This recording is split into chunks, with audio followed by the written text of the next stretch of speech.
Thank you very much, Senator McCain. I appreciate Senator McCain's leadership on this issue. I appreciate him and all of my Arizona friends. As one who was born in Arizona, who has a lot of relatives in Arizona, and who has constituents along the Utah-Arizona border who will be directly affected by this, I'm very concerned about this course of events that has led us to introduce this legislation. I'm honored to be part of this. At the end of the day, this is about jobs. We're talking about potentially thousands of jobs on both sides of the Utah-Arizona border. Potentially thousands of jobs that could be in place for several decades. We're talking 3 or 4 decades.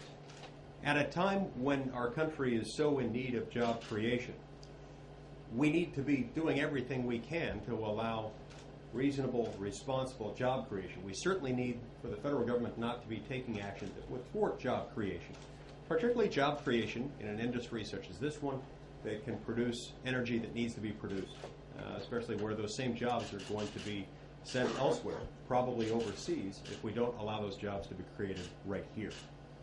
At a bare minimum, if the federal government's going to get involved in something like that, if the federal government's going to place this land beyond the reach of anyone to develop its rich energy resources, that is a matter of profound policy significance to the American people. That is a matter of legislative significance. It is not a matter that should be addressed anywhere else other than starting with the United States Congress. Now, as it turns out, when we go back nearly 30 years, this issue was addressed. This wilderness area was set aside, with the Arizona Strip designated as something that had significant energy potential and should be available for that kind of development.